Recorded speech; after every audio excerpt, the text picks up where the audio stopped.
Genetics ही हमारे विकास को प्रभावित करती है या फिर हमारा मन और समाज भी हमारे विकास को प्रभावित करता है। तो hello everyone, welcome back to my psychology channel. तो आज का जो टॉपिक है वो बहुत ज़्यादा इम्पॉर्टेंट होने वाला है, क्योंकि आज का जो ये सेशन है, जो क्लास है, वो ना सिर्फ कॉलेज के स्टूडेंट के लिए ज़रूरी है बल्कि ये आम इंसान के लिए भी जानना ज़रूरी है कि जो हमारा डेवलपमेंट होता है, जो हमारे शरीर का विकास होता है, जो हमारे ब्रेन का विकास होता है, इसके लिए कौन कौन सा फैक्टर होता है। सिर्फ हेरिडिटी होता है या इन्वायरमेंट होता है। कोई कोई साइकोलॉजिस्ट बोलते हैं कि 60% हेरिडिटी हमारे व्यक्तित्व के विकास के लिए ज़रूरी है। कोई बोलते हैं 60% हेरिडिटी और 40% इन्वायरमेंट चाहिए। कोई बोलता है 80% हेरिडिटी प्रभावित करता है और 20% इन्वायरमेंट प्रभावित करता है। और कोई कोई तो ऐसा बोलता है सिर्फ और सिर्फ इन्वायरमेंट के थ्रू ही हमारा जो व्यक्तित्व है, जो हमारा बुद्धि है, जो हमारा व्यवहार है, वो प्रभावित होता है। तो आज की क्लास में हम जानेंगे कि विकासात्मक मनोविज्ञान मतलब डेवलपमेंट साइकोलॉजी में फैक्टर इन डेवलपमेंट कौन कौन से कारक हैं जो मुख्यतः विकास को प्रभावित करते हैं। इसमें टोटल 3 फैक्टर हम लोगों को पढ़ना है। पहला बायोजेनिक फैक्टर, दूसरा साइकोजेनिक फैक्टर और तीसरा जो है वो सोशियोजेनिक फैक्टर है। जैसे कि अभी आप लोगों को पता है, हम लोग डेवलपमेंटल साइकोलॉजी पढ़ रहे हैं। तो डेवलपमेंटल साइकोलॉजी वह होता है, इसमें जो स्टडी किया जाता है व्यक्ति के शारीरिक, मानसिक, भावनात्मक और सामाजिक विकास का कि किन किन कारकों से मनुष्य के विकास में परिवर्तन होता है, प्रभावित करता है, कौन कौन से कारक। और आज जो हमारा टॉपिक है वो है factor in development in biogenic, psychogenic और सोशियोजेनिक। तो चलिए क्लास को स्टार्ट करते हैं।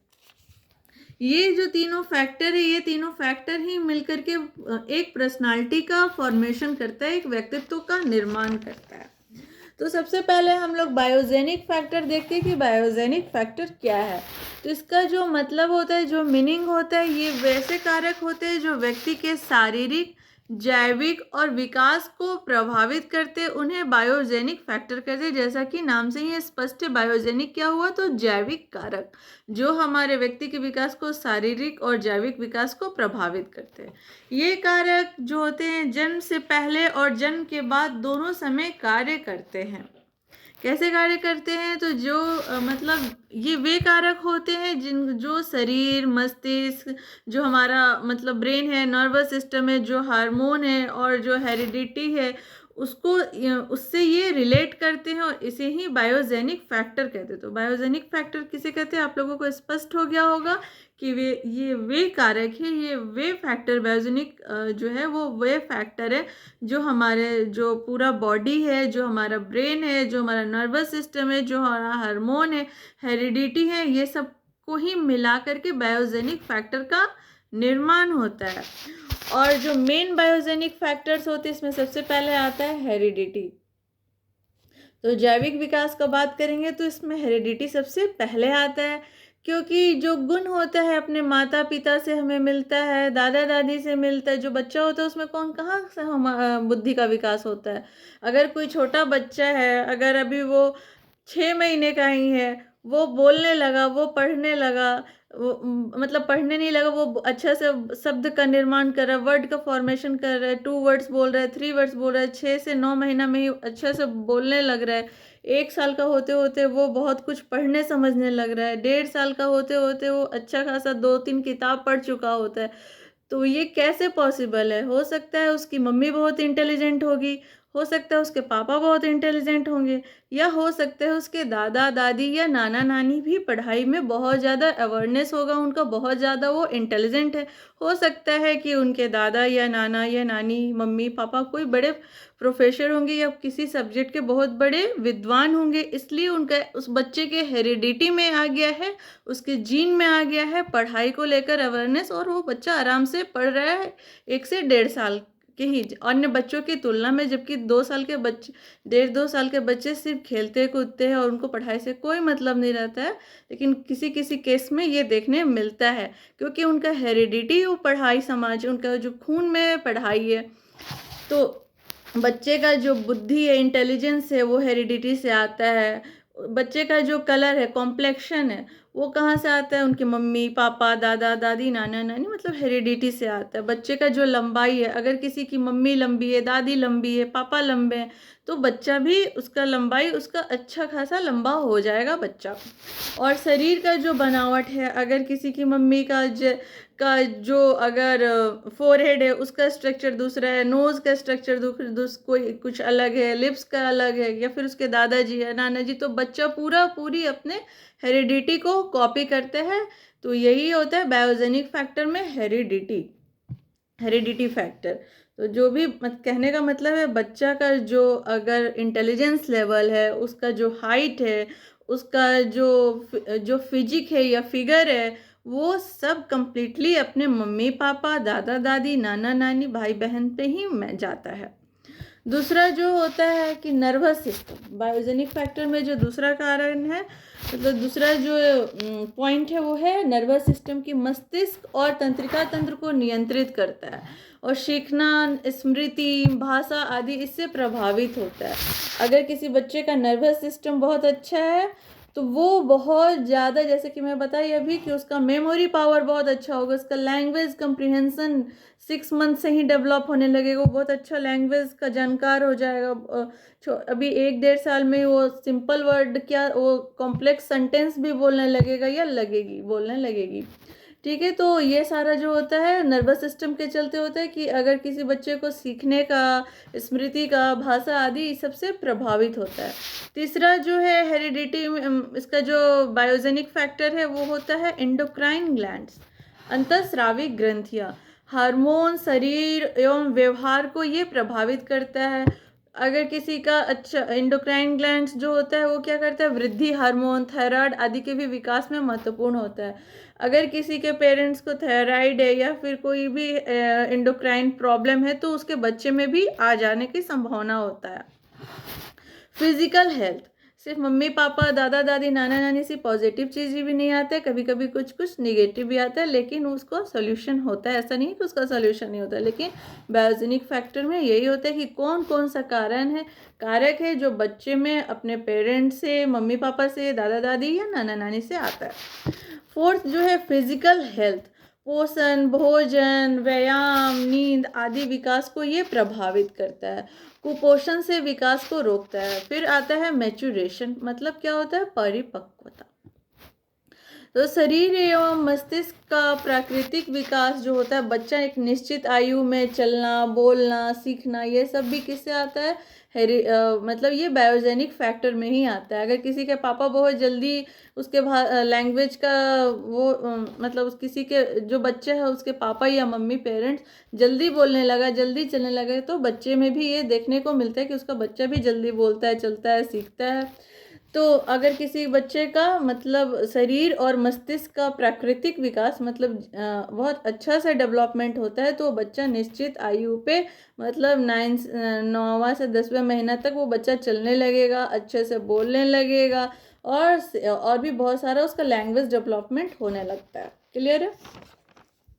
फिर कैरेक्टरिस्टिक्स, अगर हम इस विधि का मतलब इसका बायोजेनिक फैक्टर का अगर हम विशेषताएं पे जाते हैं, कैरेक्टरिस्टिक्स पे जाते हैं, तो ये जन्मजात होती है, ये एक्वायर्ड नहीं होती है, ये बाय बर्थ होती है, क्योंकि इसका नाम ही बायोजेनिक है, हेरिडिटी से आ रहा है। तो शारीरिक विकास से संबंधित होता है, अनुवांशिक प्रभाव इस पे बहुत ज़्यादा होता है, ये सब इसका नाम से ही आपको स्पष्ट है। और ये कभी कभी जो कॉम्पिटिटिव एग्जाम में ये क्वेश्चन पूछ सकता है कि बायोजेनिक फैक्टर में क्या क्या होता है, तो इसका शारीरिक विकास से ये संबंधित होता है, जीन्स से संबंधित होता है, मतलब हेरिडिटी से संबंधित होता है, प्राकृतिक विकास को ये प्रभावित करता है। और इसका अगर इम्पोर्टेंस देखते हैं तो शारीरिक विकास का आधार मानसिक क्षमता को ये प्रभावित करता है। शारीरिक विकास का आधार यही होता है कि अगर कोई बच्चा, अगर कोई लड़की है या लड़का है, बहुत आपको देखने में अट्रैक्टिव लग रहा है, बहुत इंटेलिजेंट लग रहा है, उसका पर्सनालिटी बहुत अच्छा है, तो इसके पीछे कौन कौन से लोग हुए, मम्मी पापा, दादा दादी और उसके नाना नानी, जो उसके हेरिडिटी हैं। अगर किसी बच्चे का इंटेलिजेंस लेवल बहुत अच्छा है तो भी वही बात है कि उसके जो हेरिडिटी के कारण उसके बच्चे का इंटेलिजेंस लेवल काफ़ी अच्छा है। तो हम लोग बायोजेनिक फैक्टर समझ गए कि किसी बच्चे के विकास के पीछे जो बायोजेनिक फैक्टर है वो क्या क्या है। अभी हम लोग देखते हैं कि बच्चे का जो विकास है तो उसके पीछे साइकोजेनिक फैक्टर मतलब मनोवैज्ञानिक कारक क्या क्या हो सकते हैं। तो सबसे पहले हम लोग देखते हैं कि मनोवैज्ञानिक फैक्टर कहते किसे हैं। तो वे कारक होते हैं जो व्यक्ति के मन, भावना, सोच, व्यवहार आदि को प्रभावित करते हैं। मनोविज्ञान अगर हम लोग पढ़ रहे हैं तो इसका जो फैक्टर है उसी से रिलेटेड होगा कि व्यक्ति का जो व्यवहार है, फीलिंग है, जो थिंकिंग प्रोसेस है, जो उसका ये सबको वो प्रभावित करता है। मतलब व्यक्ति की जो मानसिक प्रक्रिया है, प्रक्रियाओं एवं भावनात्मक अवस्थाओं से जुड़े जो साइकोजेनिक फैक्टर होते हैं इसे ही साइकोजेनिक फैक्टर कहते हैं। मतलब व्यक्ति के जो मानसिक प्रक्रिया होता है, बच्चे का सिर्फ शारीरिक प्रक्रिया ही नहीं प्रभावित होता, मानसिक प्रक्रिया भी प्रभावित होता है। मानसिक प्रक्रियाओं एवं भावनात्मक अवस्थाओं से जुड़े कारक ही साइकोजेनिक फैक्टर कहलाते हैं। और मेन जो साइकोजेनिक फैक्टर होता है उसमें कौन कौन सा होता है? इंटेलिजेंस होता है, सीखने एवं समस्या समाधान की क्षमता कैसे होती है? तो इंटेलिजेंस के द्वारा होती है।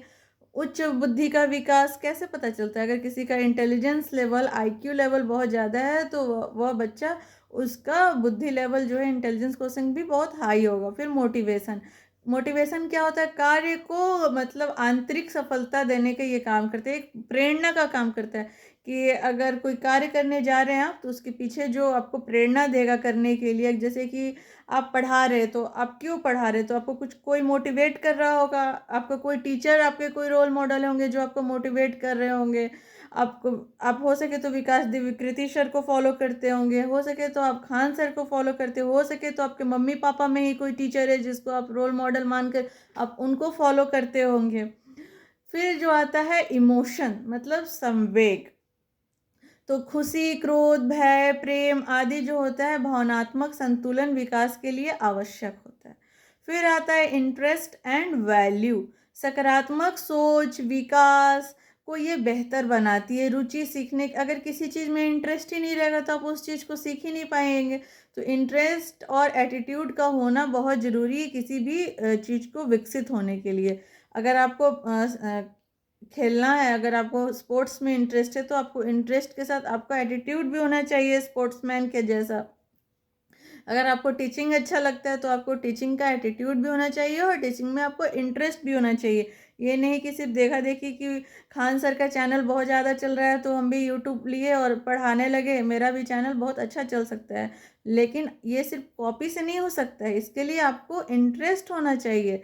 और आपको खान सर का टॉपिक पढ़ाने की ज़रूरत नहीं है। आपको अगर कुकिंग में इंटरेस्ट है तो आप कुकिंग का चैनल बनाइए, अगर आपको पेंटिंग का इंटरेस्ट है तो आप पेंटिंग का चैनल बनाइए, आपको साइकोलॉजी का जैसा मेरा इंटरेस्ट है तो साइकोलॉजी का चैनल बनाना है।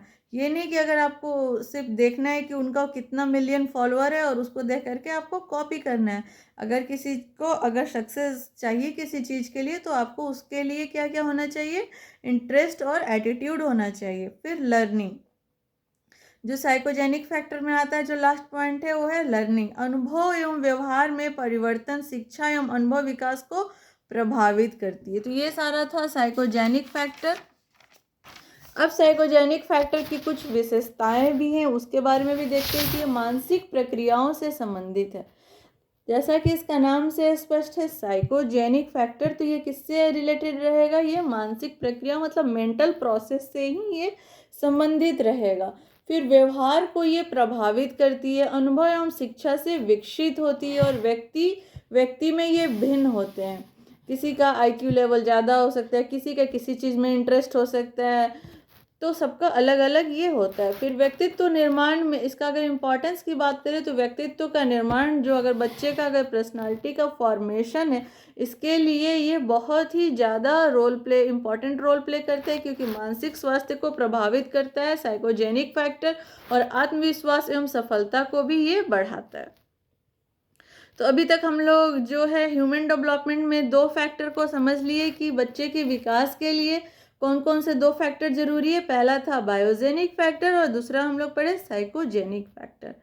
अब बच्चे के विकास के लिए समाज का भी रोल प्ले होता है। समाज अगर आपका जो समाज है वो एक शिक्षित समाज से आप बिलोंग करते हैं तो उस घर का बच्चा तुरंत पढ़ने लगेगा।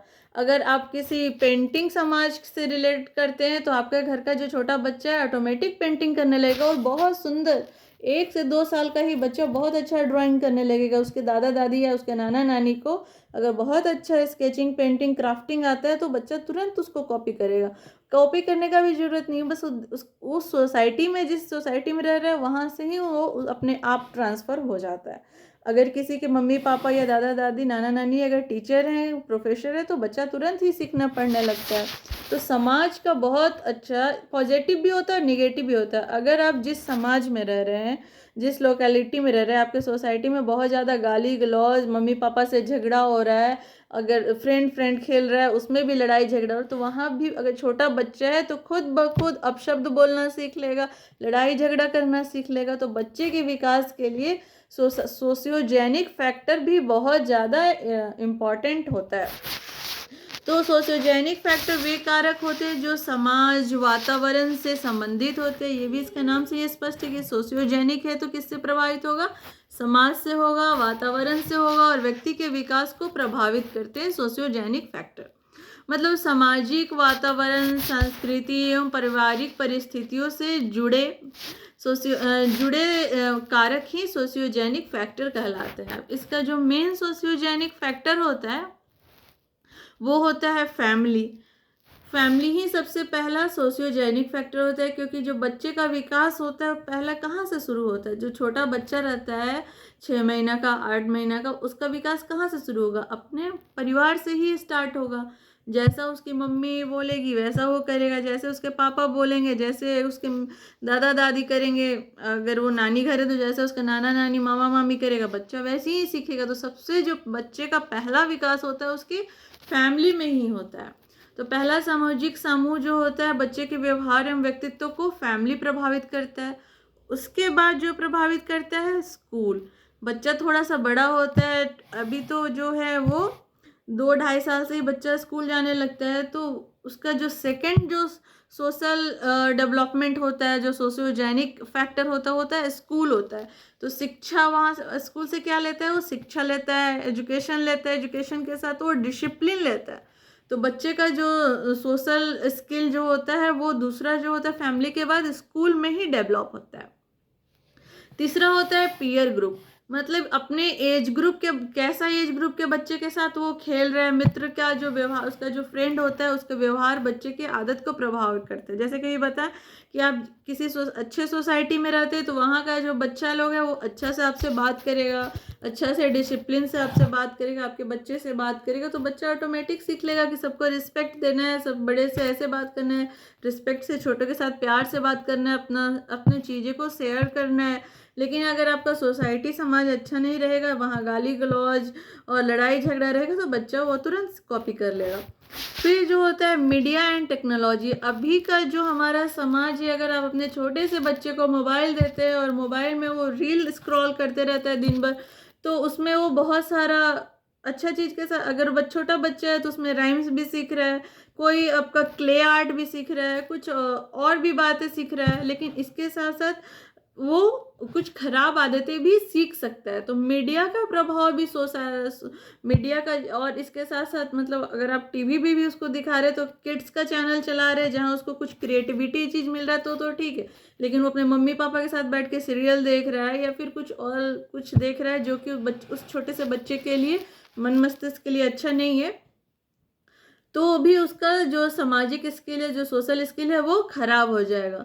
फिर इकोनॉमिक स्टेटस, संसाधनों एवं शिक्षा के अवसरों को प्रभावित करती है। अगर आपका इकोनॉमिक स्टेटस ठीक है, ये बहुत ज़्यादा नहीं प्रभावित करता है लेकिन थोड़ा बहुत तो ज़रूर प्रभावित करता है। अगर आपका इकोनॉमिक स्टेटस ठीक है तो बच्चे का सोशियोजेनिक डेवलपमेंट बहुत अच्छे तरह से होता है।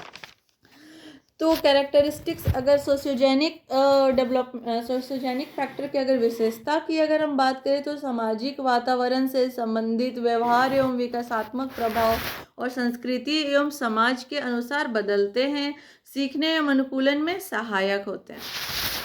क्लियर है? तो सामाजिक विकास में सहायक, सामाजिक कौशल विकसित करते हैं और व्यक्तित्व निर्माण में महत्वपूर्ण भूमिका ये करते हैं। तो व्यक्ति के विकास में केवल एक ही कारक नहीं होती है। ये नहीं है कि अगर बायोजेनिक फैक्टर बहुत स्ट्रॉन्ग है, बाकी आपका साइकोलॉजिकल फैक्टर और साइकोजेनिक फैक्टर और सोशियोजेनिक फैक्टर वीक है तो बच्चे का डेवलपमेंट अच्छे से होगा। ऐसा बिल्कुल नहीं है। आपको ये तीनों फैक्टर अगर स्ट्रॉन्ग है किसी बच्चे का, बायोजेनिक फैक्टर भी स्ट्रॉन्ग है, साइकोजेनिक फैक्टर भी स्ट्रॉन्ग है और सोशियोजेनिक फैक्टर भी स्ट्रॉन्ग है, तो वो बच्चा गारंटी के साथ उसका बहुत अच्छा पर्सनालिटी का डेवलपमेंट होगा। तो ये तीनों जो फैक्टर है वो कोई भी पर्सनालिटी के बैलेंस करने के लिए, एक हेल्दी पर्सनालिटी बनाने के लिए और एक सक्सेस लाइफ देने के लिए बहुत ज़्यादा इम्पॉर्टेंट है। तो आई होप आज का आप लोगों को वीडियो बहुत अच्छा लगा होगा और ऐसी और साइकोलॉजिकल कंटेंट के लिए बागीसा साइकोलॉजी क्लासेस को फॉलो करिए, सब्सक्राइब करिए